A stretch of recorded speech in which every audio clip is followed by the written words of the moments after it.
اور جب لوگ لوٹ کر کے آ رہے ہیں تو دیکھ رہے ہیں اور یہ کیا ہو گیا. ایسے ہی ہوتا ہے جب آدمی جو ہے اندھ وشواس ہوتا ہے نا، جس کو اپنا خدا مانتا ہے.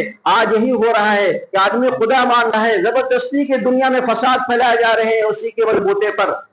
اس کو سمجھانے کے لیے میرے پیارے بزرگوں اور دوستوں بہت ہی اچھے طریقے سے سمجھانا پڑے گا. اللہ تبارک و تعالیٰ ہدایت دیں گے تبھی سمجھ میں آتا ہے. جب وہ قوم لوٹ کر کے آئی تو دیکھا کہ سارے بت ٹوٹے پڑے ہیں اور ایک بت کے ہاتھ میں کلہاڑی ہے. تو حضرت ابراہیم علیہ السلام کو چھوڑ کر کے پورا کا پورا گاؤں گیا ہوا تھا، کسی میلے میں گیا ہوا تھا یا کہیں پہ کوئی فنکشن تھا، کوئی پروگرام تھا، وہاں پر گئے ہوئے تھے. تو سارے کے سارے لوگوں نے حضرت ابراہیم علیہ السلام پر الزام لگایا. تو حضرت ابراہیم علیہ السلام نے کہا کہ یہ میں کیسے کر سکتا ہوں، یہ بڑا بت جو ہے یہی لگتا ہے سب کو توڑا ہے، کیونکہ یہ اپنے آپ کو بڑا سمجھتا تھا، اس کو برداشت نہیں ہوا، یہی اسی کے ہاتھ میں کلاڑی ہے، یہی جو ہے توڑا ہوگا. تو میرے پیارے بزرگ اور دوستوں انہوں نے کہا کہ یہ بت کیسے توڑ سکتا ہے، یہ تو اپنے ہاتھ بھی ہلا نہیں سکتا. حضرت ابراہیم علیہ السلام نے کہا یہی تو میں سمجھانے کی کوشش کر رہا ہوں کہ یہ جب کچھ نہیں کر سکتا، یہ جب کچھ نہیں کر سکتا تو تم اس کی عبادت کیسے کر سکتے ہو، یہ خدا کیسے ہو سکتا ہے.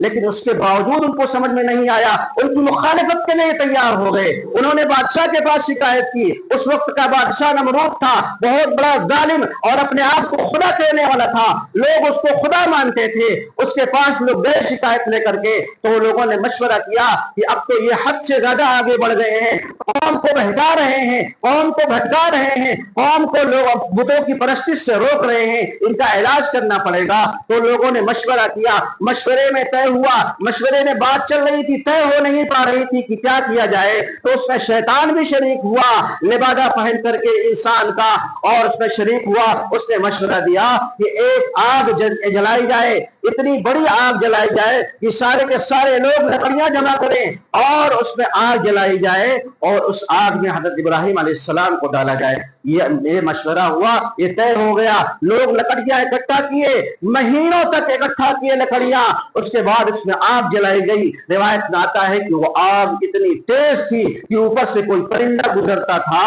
تو اس میں بھی وہ آگ اس کو کھینچ لیا کرتی تھی. اتنی خطرناک آگ جلائی گئی. اس کے بعد اب پھینکنے کی باری آئی تو اب پھینکا کیسے جائے؟ اتنی خطرناک آگ میں کون ڈالے گا؟ جو پھینکنے جائے گا وہ خود جھلس جائے گا. تو پھر شیطان نے مشورہ دیا، منجنیق کا استعمال کیا گیا، جو گلیل کی شکل کا ہوتا ہے، اس پہ رکھ کر کے پیچھے کھینچا جائے اور اس کو اسی طریقے سے ان کو اس میں پھینکا جائے. وہ طریقہ اپنایا گیا، اس میں حضرت ابراہیم علیہ السلام کو پھینکا گیا. تو حضرت ابراہیم علیہ السلام کو پھینکا گیا. اللہ تبارک و تعالیٰ نے اس کا نقشہ قرآن کریم میں کھینچا ہے. قلنا یا نار کونی بردا وسلاما علی ابراہیم. تو جب ابراہیم علیہ السلام کو آگ میں پھینکا گیا تو آگ کو اللہ تبارک و تعالیٰ نے حکم دیا. میرے پیارے بزرگوں اور دوستوں یہ ہمارا عقیدہ ہے اور ہونا چاہیے کہ اللہ کے علاوہ کوئی بھی ذات ہمارا کچھ بگاڑ نہیں سکتی. اللہ کے حکم کے بغیر ایک پتا بھی زمین سے ہل نہیں سکتا. اللہ کے حکم کے بغیر آگ جلا نہیں سکتی. اللہ کے حکم کے بغیر پانی ڈبو نہیں سکتا. اللہ کے حکم کے بغیر چھری کاٹ نہیں سکتی. ان سارے واقعات میں حضرت ابراہیم علیہ السلام کے واقعات میں یہ چیزیں مثال کے طور پر اللہ تبارک و تعالیٰ نے کر کے دکھلایا ہے. اللہ تبارک و تعالیٰ دنیا کو اپنے قانون کے تحت چلاتا ہے، لیکن اللہ تبارک و تعالیٰ کسی قانون کا محتاج نہیں ہے. اللہ تبارک و تعالیٰ نے اس کو کر کے دکھایا. اللہ نے حکم دیا قل لا یا نار کونی بردا، اے آگ تو ابراہیم علیہ السلام پر ٹھنڈی ہو جا. روایت میں آتا ہے اتنی ٹھنڈی ہو گئی، اتنی ٹھنڈی ہو گئی وہ آگ، جس آگ کے اوپر سے ایک پرندہ گزرتا تھا تو وہ آگ پرندوں کو کھینچ لیا کرتی تھی، لیکن وہ آگ گلے گلزار بن گئی حضرت ابراہیم علیہ السلام کے لیے. اس آگ میں ابراہیم خلیل اللہ کو ٹھنڈک لگنے لگی تو اللہ تبارک و تعالیٰ کو کیسے برداشت ہوتا؟ کہ اللہ تبارک و تعالیٰ نے دوسرا حکم دیا بردوں و سلاما، یہ ہے آج میں تجھے حکم دیتا ہوں بڑا سلامتی کے ساتھ ٹھنڈی ہو جا. جیسے اے سی کا مزہ ملتا ہے نا، یہ اے سی ابھی گرمی کے موسم میں اے سی چل رہی بڑا مزہ مل رہا ہے، لیکن ابھی یہ ٹھنڈی کے موسم میں اے سی چلا دو تو پھر آدمی کو ٹھنڈک لگنے لگتی ہے، کمبل اوڑھنے کے بعد بھی ٹھنڈک لگے گی. میرے پیارے بزرگوں اور دوستوں حضرت ابراہیم علیہ السلام پر وہ آگ ٹھنڈی ہوئی.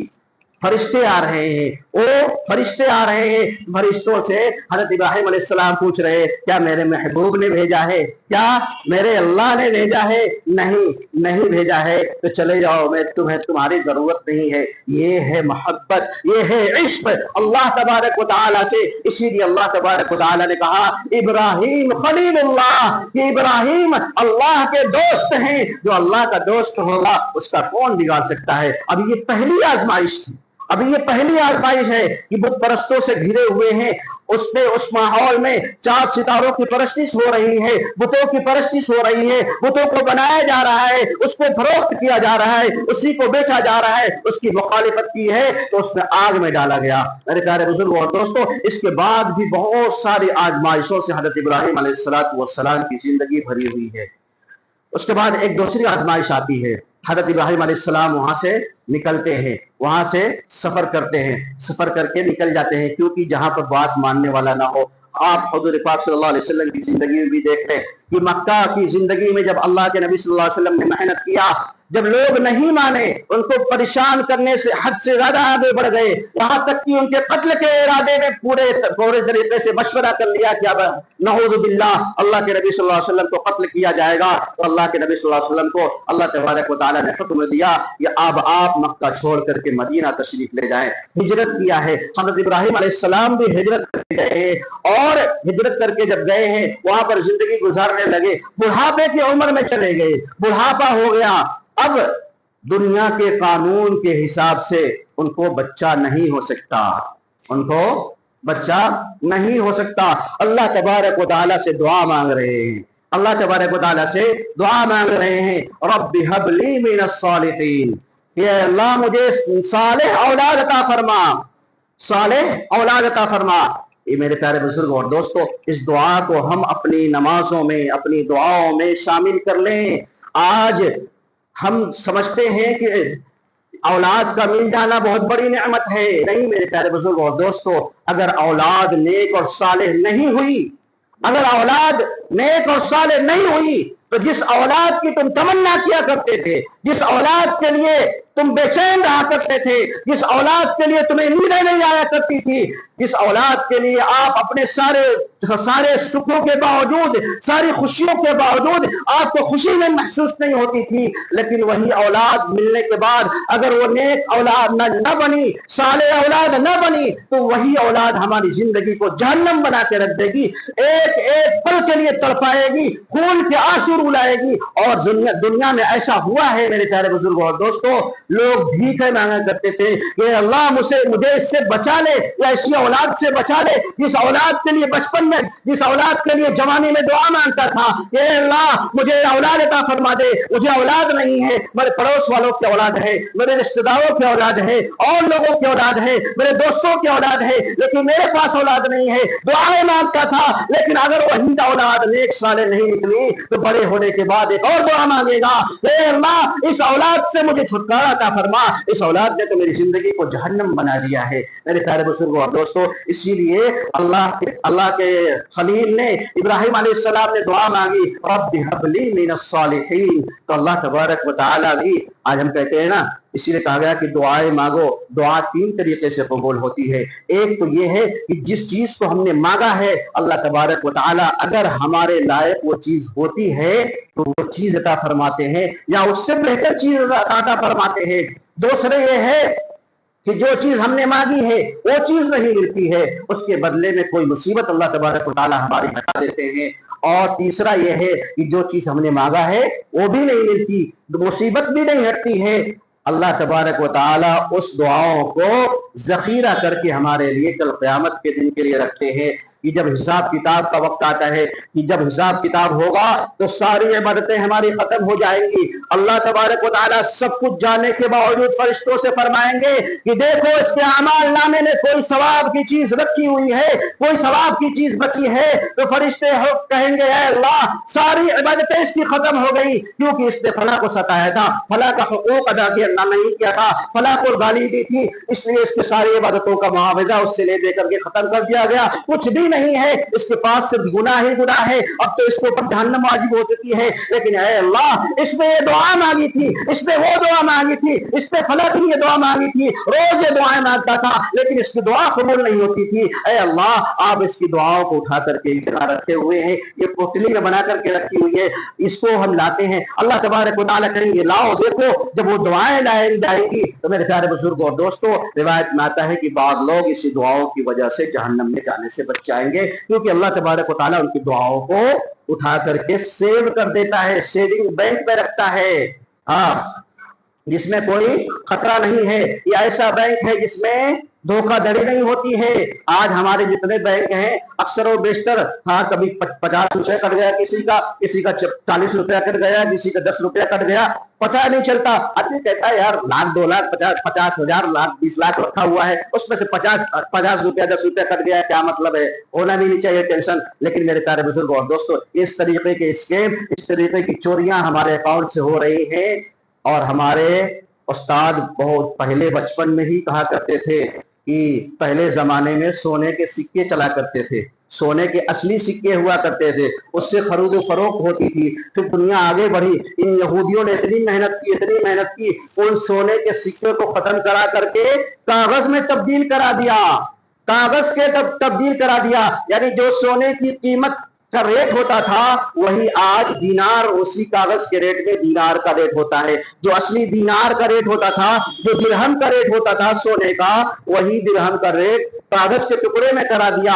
اور آئندہ یہ بھی آج نہیں بات بتا رہا ہوں, آج سے 20 سال 25 سال پہلے کی بات کر رہا ہوں, ہمارے استاد کہا کرتے تھے آنے والے دنوں میں تب یہ ڈیبٹ کارڈ, کریڈٹ کارڈ, فلاں کارڈ, پتہ نہیں کون سا card, pay T M card, A T M card, کچھ بھی نہیں تھا, یہ سب کچھ بھی نہیں تھا. ہمارے استاد فرمایا کرتے تھے یہ سب کچھ ختم کرا دے گا, ایک چھوٹا سا کاغذ کا ٹکڑا تمہیں تھما دے گا, اسی کی بنیاد پر پوری دنیا تم سفر کرو گے, تمہارے جیب میں پیسے نہیں ہوں گے, تمہارے جیب میں پیسے نہیں ہوں گے. آج ہم دیکھ لیں 5 روپے کا سامان ہم خریدتے ہیں تو کہتے ہیں کیو آر کوڈ ہے, کیو آر کوڈ ہے بھائی, ہم 5 روپے تمہارے لیے مار دیتے ہیں, کیوں کہ ہمارے پاس پیسہ نہیں ہے, سب کچھ موبائل میں ہے, سب کچھ اکاؤنٹ میں ہے. کوئی ہماری موبائل ہیک کر لے, کوئی اکاؤنٹ ہیک کر لے تو سارا کا سارا پیسہ ہمارا چلا گیا. تو میرے پیارے بزرگوں اور دوستوں اللہ تبارک و تعالی ہماری عبادتوں ہماری دعاؤں کو جمع کر کے رکھتے ہیں. تو اللہ کے خلیل نے بھی دعا مانگی رب ہب لی من الصالحین, تو اللہ تبارک و تعالی تو ان سے زیادہ جاننے والے ہیں. اللہ تبارک و تعالی کو معلوم تھا کہ یہ تو صالح اولاد مانگ رہے ہیں, لاؤ میں ان کو دوسرا, کیونکہ آگے جو مرحلہ آنے والا ہے اس سے بھی بڑا, کیونکہ وہ صالح ہی اولاد, جو صالح خالی اولاد ہوگی, نیک ہوگی, وہ اس چیز کو نہیں برداشت کر پائے گی. اس کے اونچے لیول کا ان کو لڑکا عطا فرمانا ہے, اس کے اونچے لیول کا بیٹا عطا فرمانا ہے. فبشرناہ بغلام حلیم, کہ بردبار, نیک, برداشت کرنے والا, ساری مصیبتوں کو جھیلنے والا, ایسا اللہ تبارک و تعالی نے ان کو لڑکا عنایت فرمایا. میرے پیارے بزرگ اور دوستوں آگے کے واقعات انشاءاللہ اگلے جمعہ میں بیان کروں گا. بس آپ سے درخواست ہے کہ جتنا آج بیان ہوا میرے پیارے بزرگوں اور دوستوں, ہم حضرت ابراہیم علیہ السلام کی قربانیوں کو یاد کریں. جو لوگ حج پہ گئے ہیں ان سے دعا کی درخواست کریں, ان سے دعا کی درخواست کریں. اور جو لوگ حج نہیں کیے ہیں ان پر اگر جس کے پاس اتنا پیسہ ہو کہ آدمی اپنے اتنے دنوں کے جتنا دن حج کرنے میں لگتا ہے اتنے دن اپنے اہل و عیال کا خرچ اٹھا سکتا ہو, سکون کے ساتھ وہاں کا سفر کر سکتا ہو, سفر کر کے آ سکتا ہو, اتنا پیسہ اس کے پاس اگر ہے, چاہے وہ کسی بھی مقصد سے رکھا ہو, کسی بھی کام سے رکھا ہو, گھر بنانے کے لیے رکھا ہو, شادی بیاہ کے لیے رکھا ہو, کسی بھی کام سے رکھا ہو, اگر اس نے حج نہیں کیا, اگر اس نے حج نہیں کیا اور حج کے ایام گزر گئے, اس کا انتقال ہو گیا, تو اللہ کے نبی صلی اللہ علیہ وسلم فرما رہے ہیں کہ کوئی گارنٹی نہیں ہے اس کی, وہ یہودی ہو کر مرے چاہے نصرانی ہو کر مرے. اللہ ہم سب کی حفاظت فرمائے, اللہ ہم سب کو دین کی صحیح سمجھ عطا فرمائے. وآخر الدعوانا الحمدللہ رب العالمین.